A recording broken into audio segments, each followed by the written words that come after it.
Então, estamos chegando ao final dessa parte sobre problemas de Sturm-Liouville. Logo em seguida já vem a parte mais aplicada, que vocês vão usar essa teoria de problemas de Sturm-Liouville nas equações de Bessel e Legendre. Mas vamos só completar com o problema de Sturm-Liouville singular. Basicamente, vou dar uma definição só do que é o problema de Sturm-Liouville singular, e aí os exemplos vão aparecer nas aulas dos próximos capítulos. Em uma equação de Sturm-Liouville regular, você tem, só recordando aqui, os critérios para definir o que é uma equação de Sturm-Liouville regular. Você tem o L de y igual a lambda r de x vezes y no intervalo aberto a b, onde o L é aquele operador que a gente está acostumado. Ele tem uma função p e outra x ali definidas. Aí você vai ter o quê? Você tem a função p, a função q e a função r aparecendo na equação de Sturm-Liouville. Elas e a derivada do p também devem ser reais e contínuas no intervalo fechado AB, e o p maior que zero, r maior que zero também no intervalo fechado AB. Então esse é o problema, é a equação de Sturm-Liouville regular. O que seria a equação singular? Uma equação de Sturm-Liouville é singular quando é dada sobre um intervalo infinito, quer dizer, aqui o A e B no Sturm-Liouville regular eles são finitos, né? Mas isso está implícito aqui quando eu digo que o intervalo é fechado, né? Agora, ele pode ser um intervalo infinito ou semi-infinito, né? Do menos infinito até um B, ou do menos infinito ao mais infinito, ou do A até o mais infinito, né? Ou então, quando você tem um intervalo finito, as funções p, q e r satisfazem as condições aqui acima, ó, do caso regular, no intervalo aberto a b, mas que pelo menos uma dessas funções não satisfaz as condições em um ou em ambos os pontos de contorno. Quer dizer, por exemplo, você poderia ter aí o P descontínuo no ponto A, né, ou no B, né? Então, uma dessas condições tem que ser violada. Basta uma condição ser violada em um dos pontos do contorno, de algum um dos pontos do contorno, você vai ter um problema de Sturm-Liouville singular.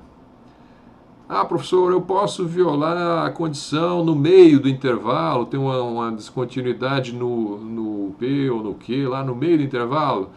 Não, a gente não define o problema de Sturm-Liouville singular pensando em descontinuidades aí no meio do intervalo. A gente vai autorizar descontinuidades ou no ponto A ou no ponto B, tá?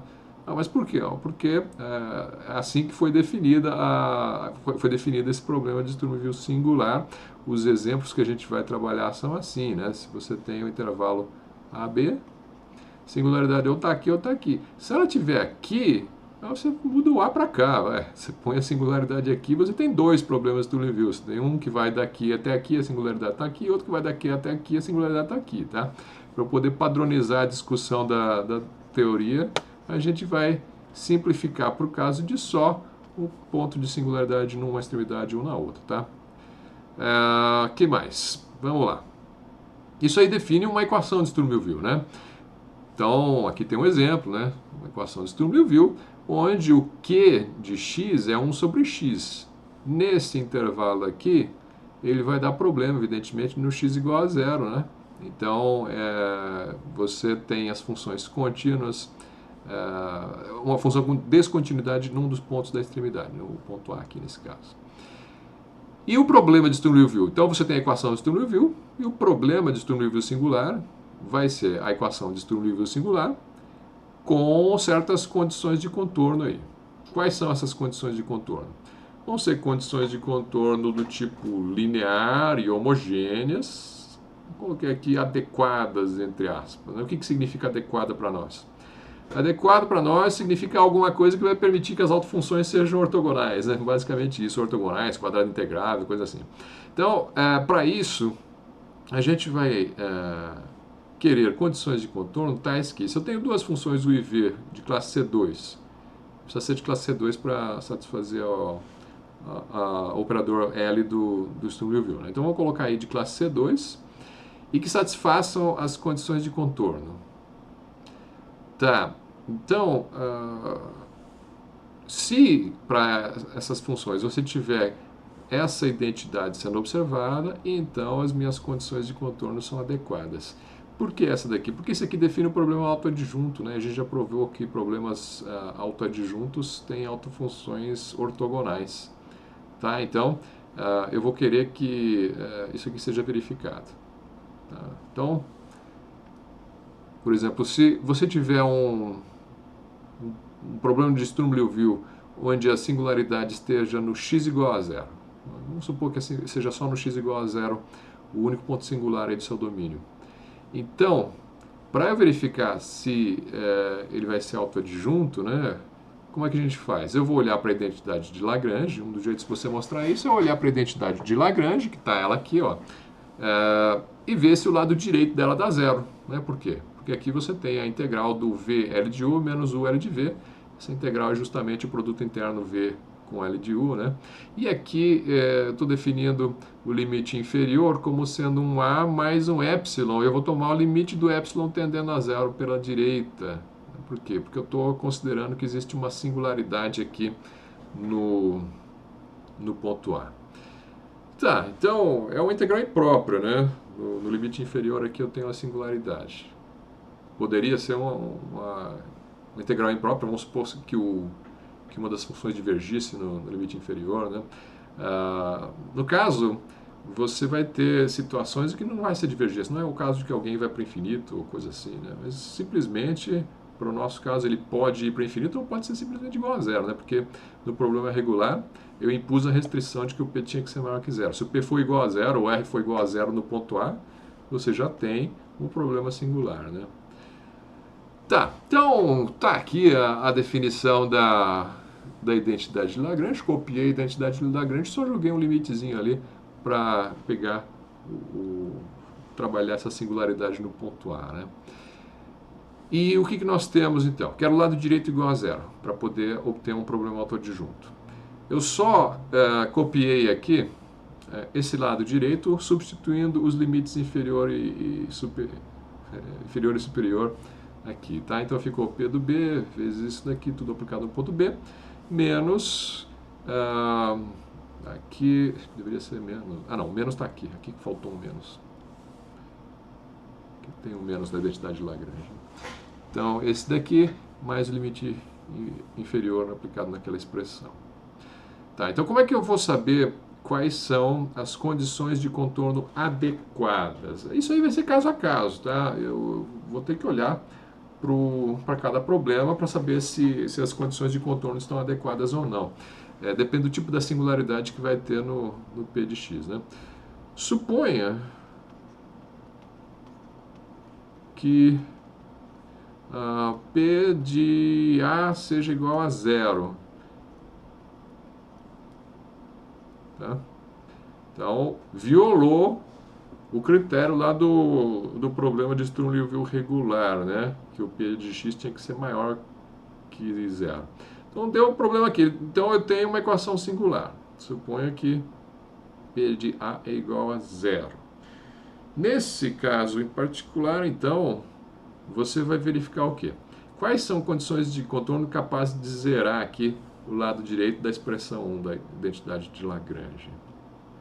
Então, o limite, vamos colocar assim, o limite do x tendendo a pela direita do P de x é igual a o próprio P de A, né? Pois P de x é contínuo, né? Vou colocar simplesmente que ela é contínua. Ela é contínua em AB. Estou supondo que ela seja contínua, tá? Que a única coisa que violou o problema de Sturm-Liouville é que ele é igual a zero. Tá, então, se é contínuo, então o limite do P de x tendendo a do P de x é igual a P de A, né? Tá, P de A que é igual a zero, né? Então, o que eu quero? Quero zerar isso aqui. Então, esse daqui eu sei como zerar, tá? um conjunto de condições de contorno capazes de anular o lado direito em dois pontos. Vamos passar para a próxima página aqui. Se você tiver uma condição do tipo alfa 1 y de B mais alfa 2 y' de B igual a zero, esse daqui, o que vai fazer? Ele vai zerar essa primeira expressão aqui, ó. Porque você vai ter, se você aplica essa daqui para o U e para o V, né? Você aplica ela para o U e para o V, a gente sabe que vai montar um sisteminha linear homogêneo para o U e V, e esse sisteminha, pois, vamos colocar aqui, vamos completar ela aqui, né? Essa daqui para o B, e quem que vai ser para o A, né? No ponto A, eu teria algo assim.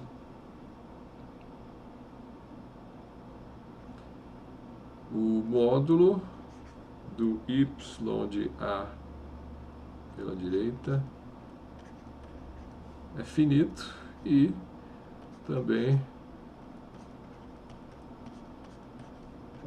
esse daqui. Essas aqui são condições de contorno que te servem. Por que elas servem?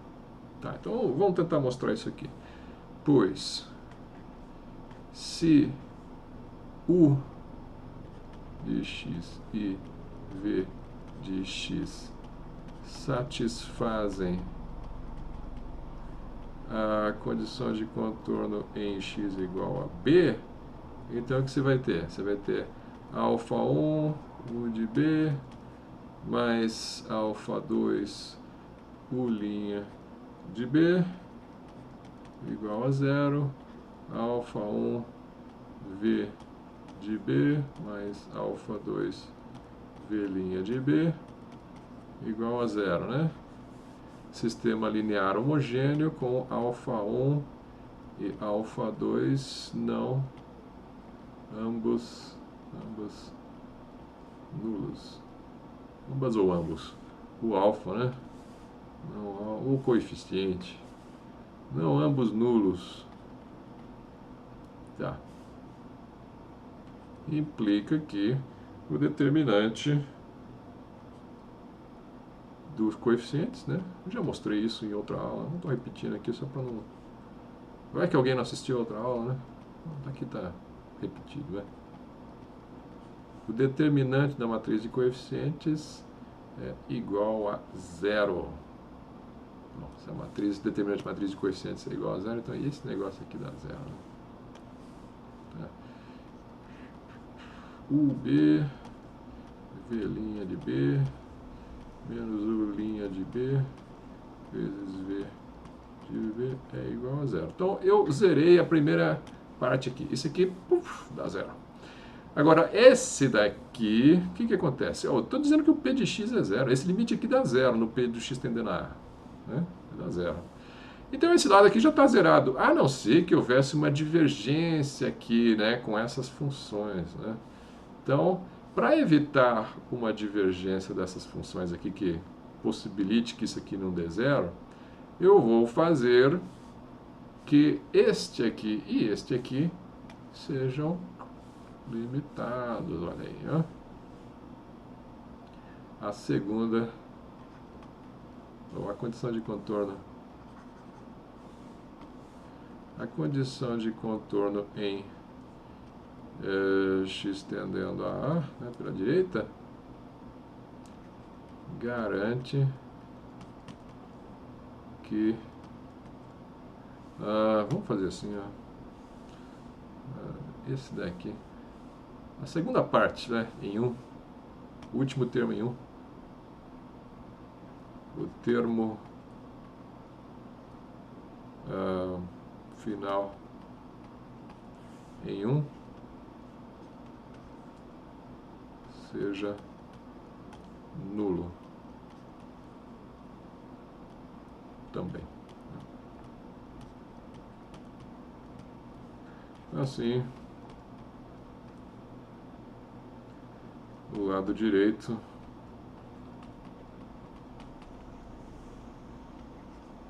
de 1 é nulo e temos um problema autoadjunto. Autoadjunto cujas autofunções são ortogonais.